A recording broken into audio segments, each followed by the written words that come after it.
And I had this urge just to go to the train station and go to the underground and just wanting to jump in front of this train. Now, I don't remember jumping in front of the train, but what I remember is ambulances, police cars, people screaming all around me.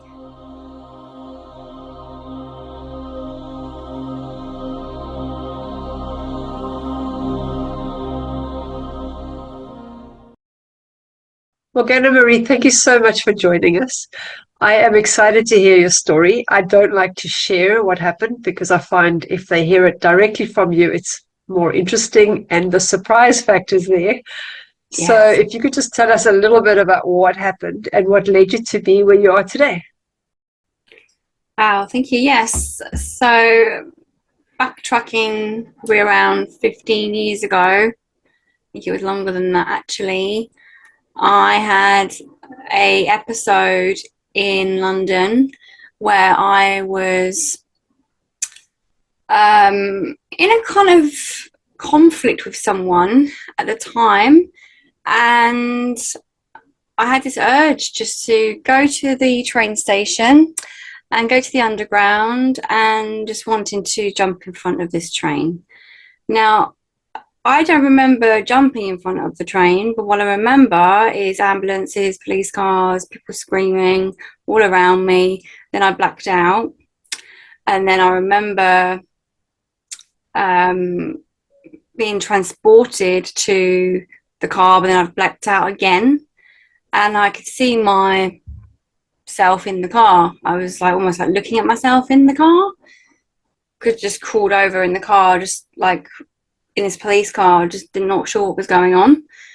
And then I was taken to a mental health institution overnight in London. And again, I got there and it was like there was this other self looking at me on the bed, like two versions of myself. And I was thinking, well, I don't know what I was thinking, but now I was thinking, what's actually going on? And it was like in and out of body experience. And I remember coming back to my body after a night of just, it was just a rough night of having to have tests and assessments and mental health tests and everything going on. And again, just checking in and out. I think this must have happened so many times. And woke up the next day, so confused. I didn't know where I was. No idea. And I was looking around me as if to think, well, where is it? I just really didn't know where I was. So I honestly feel like I went somewhere and came back because I saw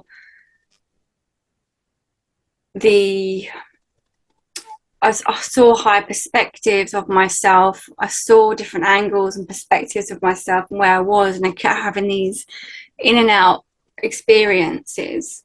So that was the first experience, and it was very disturbing because, as you can imagine, if you come back to your body, you don't know where you are, and you have no cognition of what is reality and what isn't.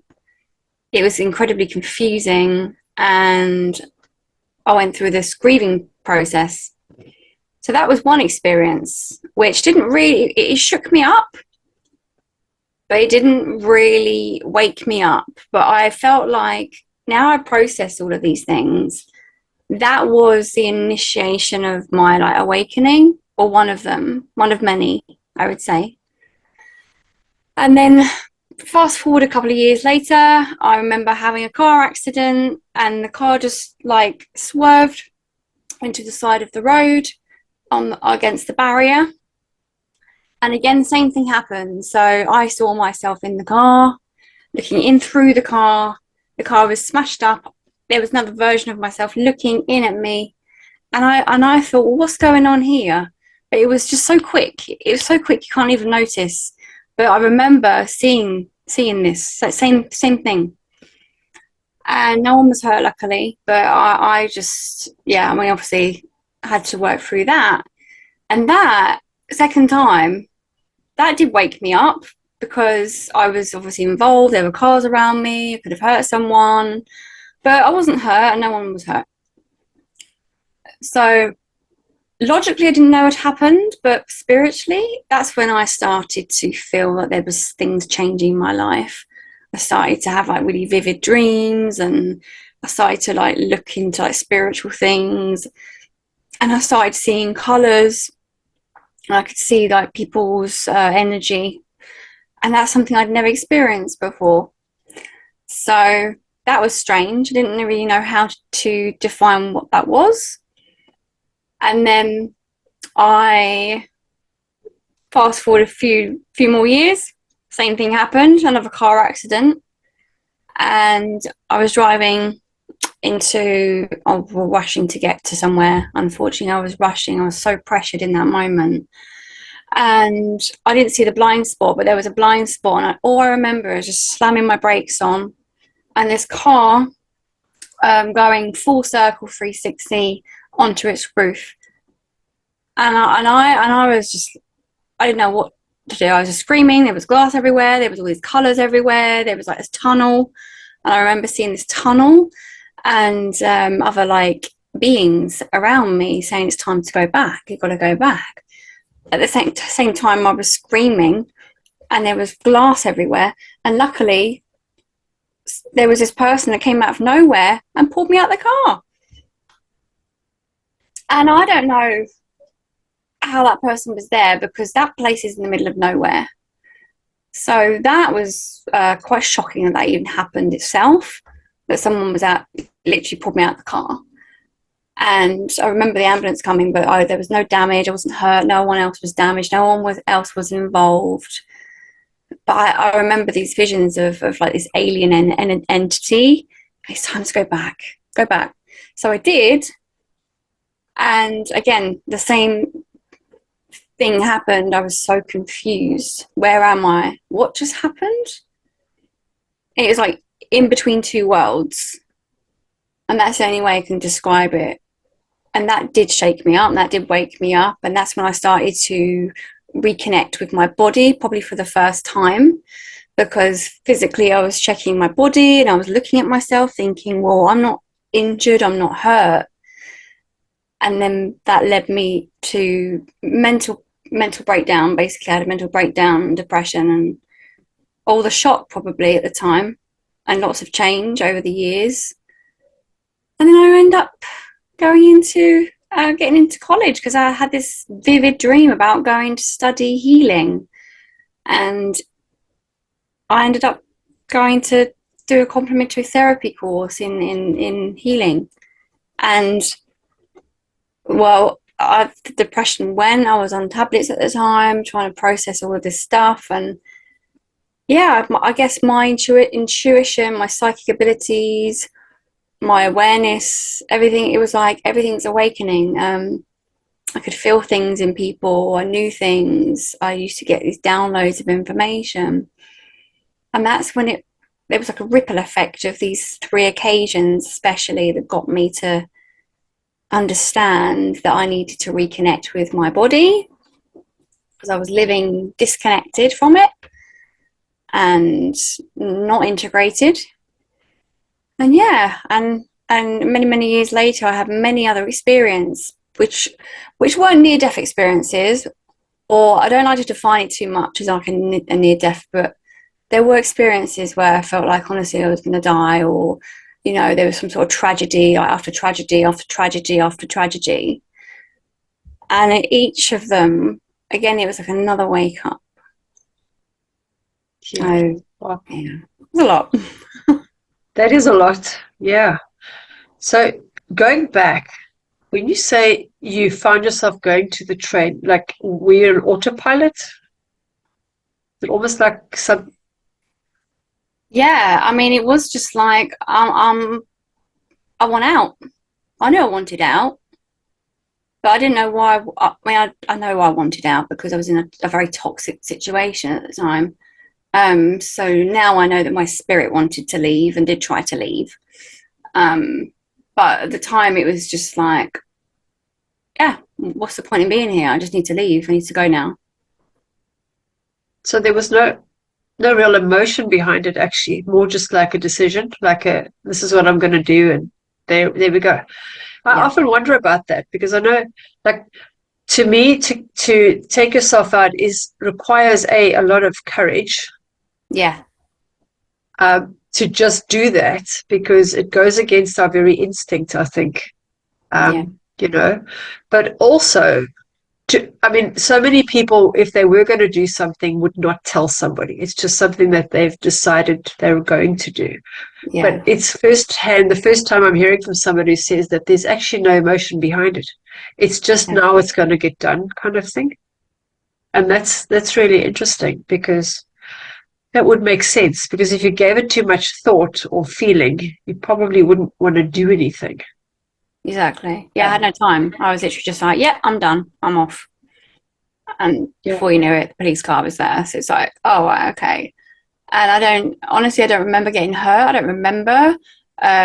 Maybe I did go in front of the train. I have no idea. I have no idea. I have no recollection of it. But I remember the train going past me. And I remember being so close to the train. So I don't, but everything else was a bit of a blank from there on. So I haven't recollected Yeah. everything.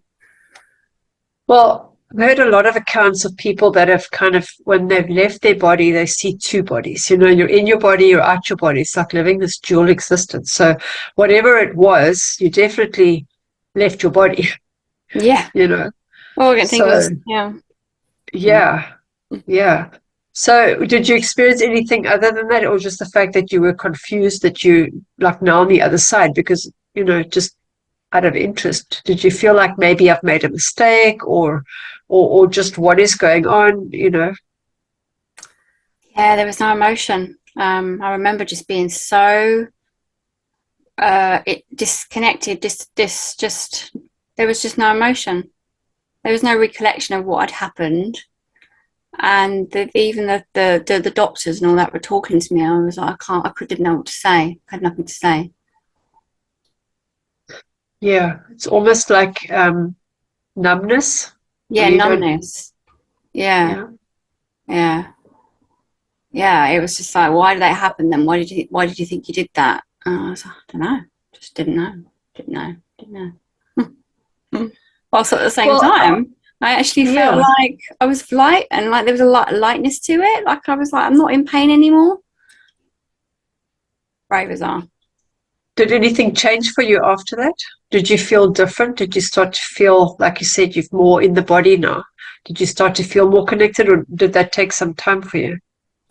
Yeah, I mean, it's taken me years and years to get back into my body fully, but at the time, I um I did start to get more connected because I had to.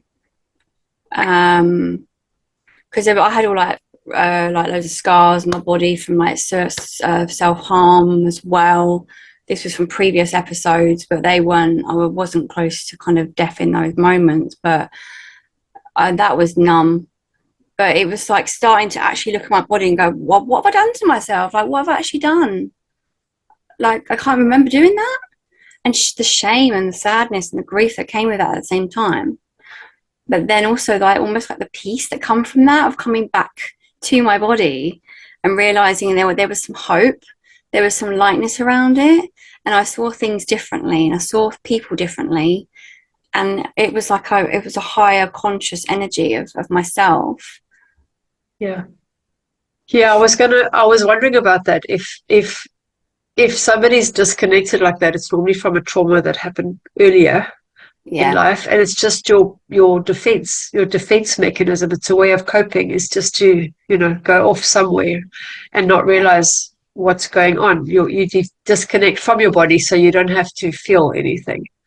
Yeah, absolutely. and so do you think that was a way for you to kind of reconnect? Was that like a wake up call that wasn't an accident at all? It was kind of your body asking, hey, pay attention now, or spirit saying, hey, pay attention, integrating. Definitely was spirit. Definitely felt like it was the biggest wake-up call of my life. Yeah. Like, it's time to stop this now.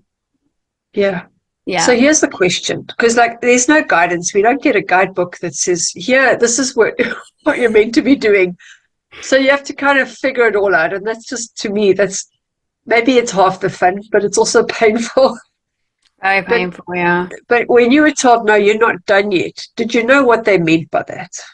Like, could you get a sense of that? Because I know we choose our lives and, we have things to do, but do you think you're on the right track, or was that like a wake-up call to say, move to another track?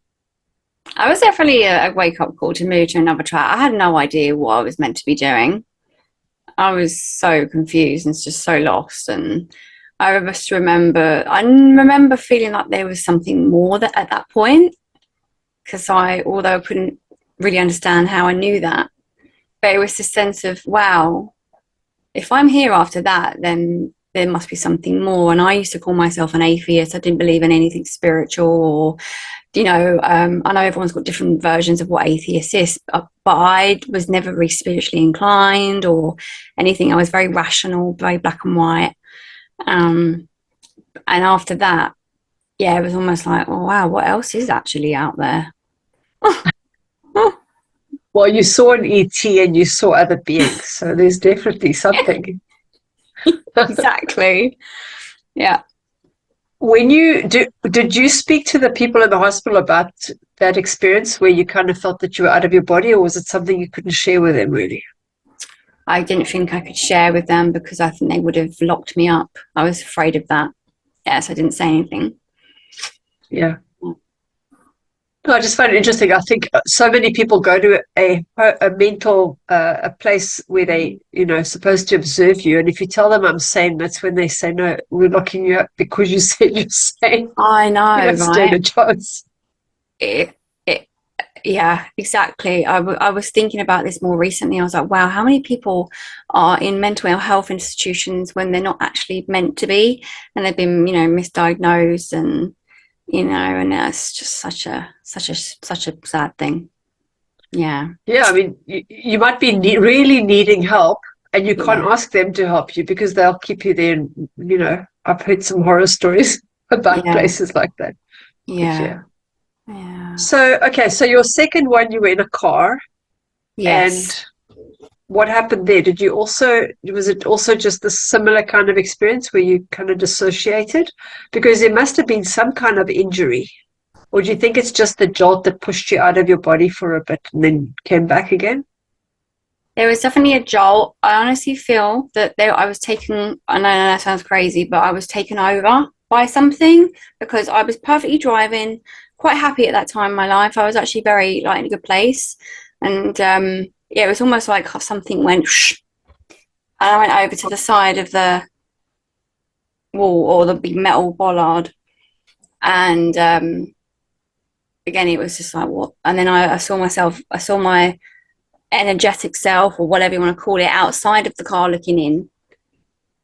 And then it was me just on the phone, like panicking, like, I need an ambulance or whatever. Yeah. So, yeah. So, okay, so now you can see colors.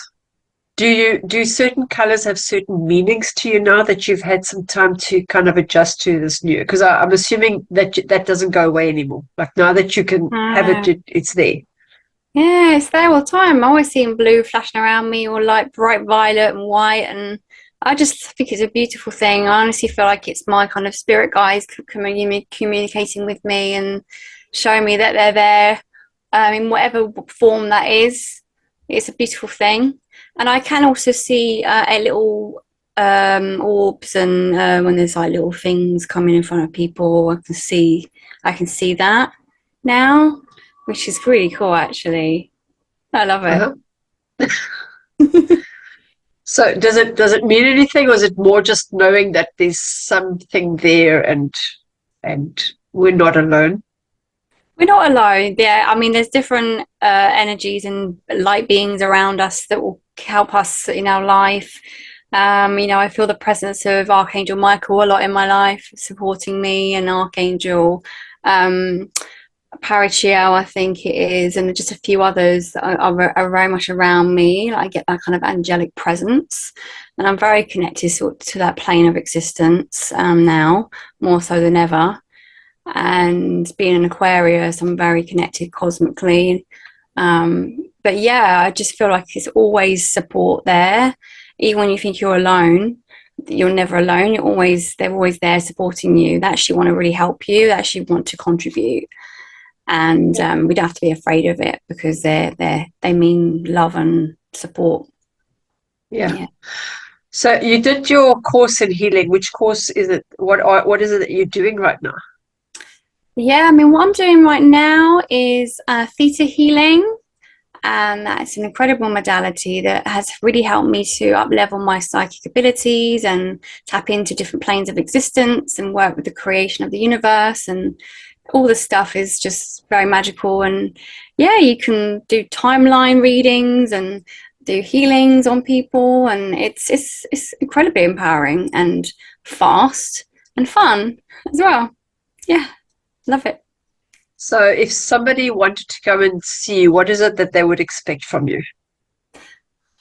Some big change, definitely. They're looking for some big change. They've probably tried all the different modalities and they've tried different people, and for some reason there's just still something there that's not quite shifted. So they do expect a different approach and something that is deeper than where they have been before, which I offer, because we don't not only backtrack into like past lives, but we also understand what we've learned from those past lives and call that energy back to this present life.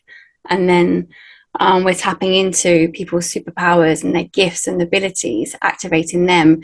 Pretty much what I've been doing over the last 15 years, I'm just kind of giving that back now, helping others to access their abilities. So yeah, it's Awesome. fun.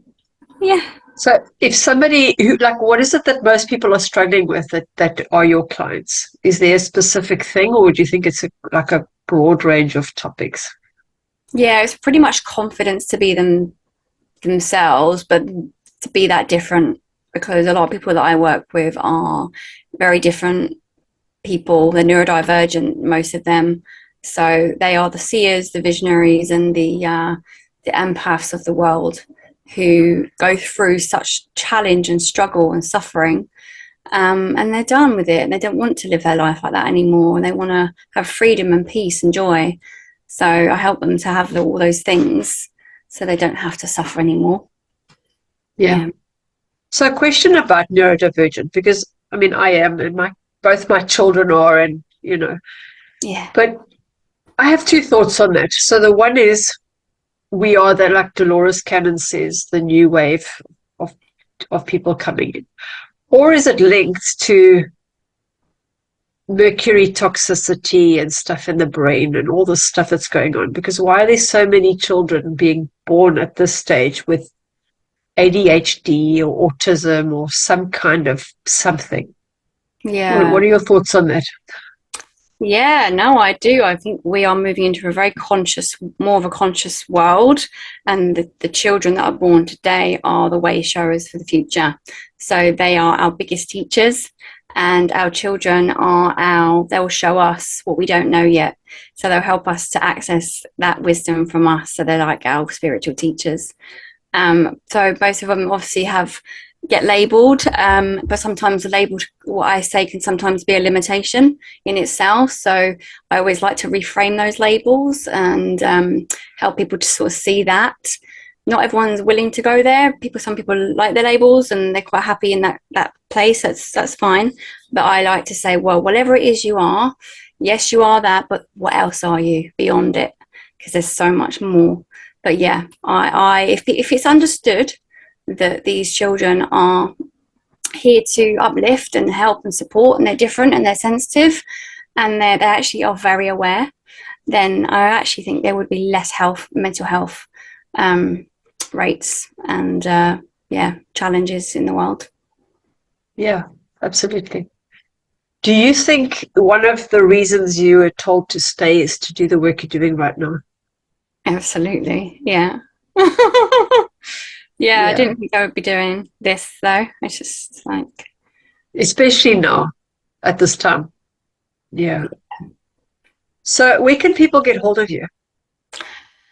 Thank you. Yeah, so they can find me on my website, which is morganamarie.com. I also have a LinkedIn profile as well, and that's Morgana Marie Choose Consciousness. Yeah, you can find me on there, find out more, and I'd love to connect. Yeah, awesome. And do you have one last message for our viewers? Yeah. Yeah, don't be afraid to be different. And I know that's easier said than done, but it's only when you really and truly embrace your difference that you will shine. And it's not always an easy process to get there, but be willing to embrace your difference because the world actually really needs that. Yeah.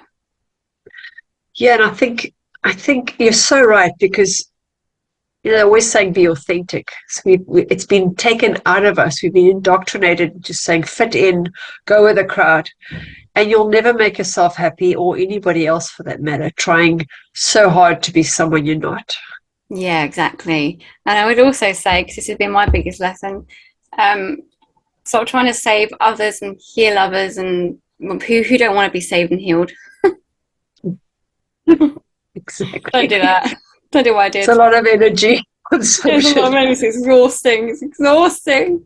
But you're actually spot on because I think a lot of the thing about confidence is linked to being different. People think I'm going to be judged, I don't fit in, I don't belong. And if you stood up and say, I am proud to be different, that is what would give you the confidence again. It's like a Absolutely. catch-22 almost. Yeah. It's totally that. Yeah. Yeah. Yeah. Well, thank you so much for sharing. You're I'm welcome. glad you did come back. Yeah, same. I'm so grateful. Yeah, I will post all your links in the description below. And yeah, I look forward to connecting with you again sometime. Thank you so much, Natasha. Thank you. Bye bye. Thank you. Bye bye.